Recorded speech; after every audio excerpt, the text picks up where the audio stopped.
Meet Alexander Pichushkin, the chessboard killer, a man obsessed with death who saw each victim as a pawn in a twisted game. Pichushkin was born on April 9, 1974 in the Russian part of the Soviet Union and grew up on 2 Kersenskaya Street in Moscow proper. He lived there with his mother Natalia Elmerdovna, his younger half-sister, her husband, and their son in a 2-bedroom apartment on the 5th floor. Their apartment building was a 6-minute walk from the north end of Bitsa Park. Pichushkin is remembered to have been an initially sociable child. However, this changed following an incident in which Pichushkin fell backwards off a swing, which then struck him in the forehead as it swung back. Experts speculated that this event damaged the frontal cortex of Pichushkin's brain. Such damage is known to produce poor impulse regulation and a tendency towards aggression. Since Pichushkin was still a child, the damage would have been more severe, as a child's forehead provides only a fraction of the protection for the brain compared to an adult's. Following this accident, Pichushkin frequently became hostile and impulsive. Due to his behavior, Pichushkin's mother decided to transfer him from the mainstream school he had been attending to one for children with learning disabilities. Prior to this transfer, children from the mainstream school were known to have physically and verbally bullied Pichushkin. This abuse served to intensify Pichushkin's anger. Upon reaching early adolescence, his maternal grandfather recognized that Pichushkin was highly intelligent and felt that his innate talents were being wasted, as he wasn't involved in any activities at home, and the school he was enrolled in focused more on overcoming disability than on promoting achievement.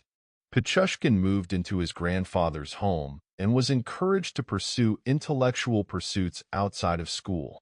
The deepest of these interests was chess. Pichushkin was taught how to play, and after demonstrating his ability was introduced to the exhibition games against elderly men who played publicly in Bitsa Park. An outstanding chess player, Pichushkin found a channel for his aggression when dominating the chessboard in all of his games. However, he continued to be bullied by mainstream school children and suffered an emotional blow when, toward the end of his adolescence, his grandfather died. Pichushkin was left to return to his mother's home, after which he enrolled as a student. According to reports, the death of his grandfather greatly affected Pichushkin. In an effort to both dull the pain of the loss as well as to calm his severe aggressive tendencies, he began to consume large quantities of vodka. He continued to play chess both at home and in Bitsa Park, now joining the other men in drinking vodka, though unlike them he could play without being greatly affected by the alcohol. It was at this time that Pichushkin began to develop a more sinister hobby that at the time remained unknown to anyone. Whenever he knew he was going to come into contact with children, he would take a video camera along and proceed to threaten them. On one occasion that has since been made public, he held a young child by one leg, upside down, and said to the camera, "You are in my power now. I am going to drop you from the window, and you will fall 15 meters to your death." He then watched these videos repeatedly to reaffirm his power. However, by 1992, this practice had become insufficient to satisfy his urges. Russian media have speculated that Pichushkin was motivated in part by a macabre competition with another notorious Russian serial killer, Andrei Chikatilo, who was convicted of killing 52 children and young women over a 12-year period. Pichushkin has said his aim was to kill 64 people, the number of squares on a chessboard. He later recanted this statement, saying that he would have continued killing indefinitely had he not been stopped. Pichushkin's first murder occurred on July 27, 1992, when he was aged 18. Pichushkin arranged to meet his classmate Mikhail Adachuk in Bitsa Park to jointly hatch a plan to kill 64 people. However, when they arrived at the meeting point, Adachuk changed his mind and told Pichushkin that he no longer wanted to take action. Feeling teased by his best friend, Pichushkin strangled him and threw his body in a sewer entrance at Bitsa Park, then returned to his mother's apartment a short distance away. The body was never found. After Audachuk's disappearance, Moscow police opened an investigation. Witness testimony provided to the police stated that Audachuk was last seen with Pichushkin, walking in the direction of the park. Pichushkin was arrested at his mother's home on July 30th and taken to Moscow police station for questioning. When asked about his schedule on the day of Audachuk's disappearance, Pichushkin confirmed having met with Audachuk, but claimed to have left him unharmed in the park. With no evidence tying him to the disappearance, Pichushkin was released. Pichushkin ceased killing for several years until 1996, when Russia placed a moratorium on the death penalty. This reignited Pichushkin's interest in killing. On May 17, 2001, Pichushkin was in Bitsa Park playing chess with a 52-year-old man named Yevgeny Pronin.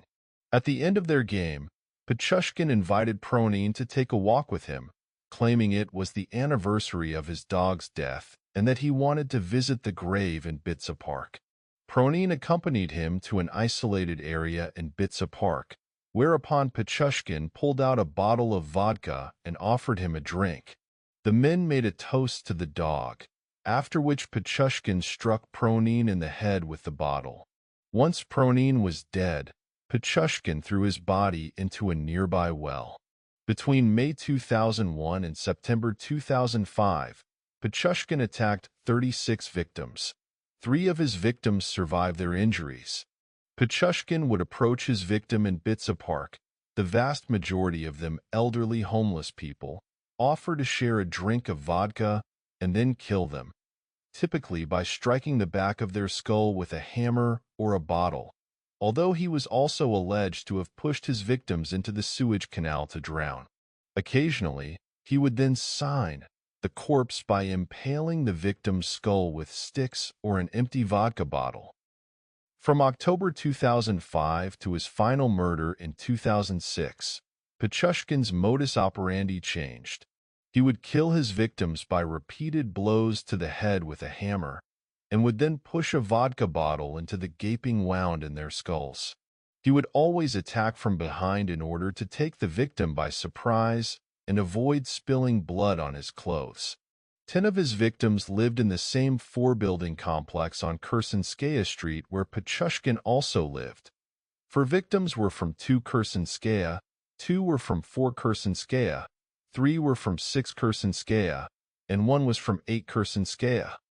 In June 2006, Pichushkin offered to go for a walk with his 36-year-old co-worker, Marina Mosklyova.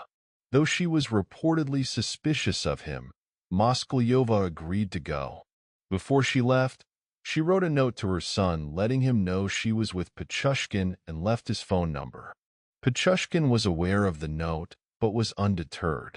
Mosklyova's body was discovered in Bitsa Park on June 14, 2006, complete with Pichushkin's trademark injuries. A Moscow metro ticket found in her possession led authorities to review surveillance tape footage from the metro system, where she was filmed, just hours before her death, walking on a platform accompanied by Pichushkin. Once apprehended, Pichushkin led police officers to the scenes of many of his crimes in Bitsa Park and demonstrated a keen recollection of how the murders were committed. He was filmed reenacting his crimes in great detail, a process which is a regular part of Russian criminal investigation. Pichushkin also revealed that some of the murders he committed were not done using his preferred method, hammer blows to the back of the head, but by throwing his victims down into the sewer lines beneath Bitsa Park. Although one of his victims did survive this ordeal, Pichushkin claimed that deciding whether his victims should live or die made him feel like God. In all cases I killed for only one reason. I killed in order to live, because when you kill, you want to live, he once said. For me, life without murder is like life without food for you. I felt like the father of all these people, since it was me who opened the door for them to another world. Pichushkin was convicted on October 24, 2007 of 49 murders and 3 attempted murders. He asked a Russian court to add an additional 11 victims to his body count, bringing his claimed death toll to 60 and 3 surviving victims. During his trial, Pichushkin was housed in a glass cage for his own protection. Upon conviction, Judge Vladimir Yusov sentenced Pichushkin to life imprisonment, with the first 15 years to be spent in solitary confinement. Pichushkin appealed his sentencing, claiming it was too harsh and asking for a reduction to 25 years. As of 2017, Pichushkin was spending his days in solitary confinement at the Arctic penal colony Polar Owl.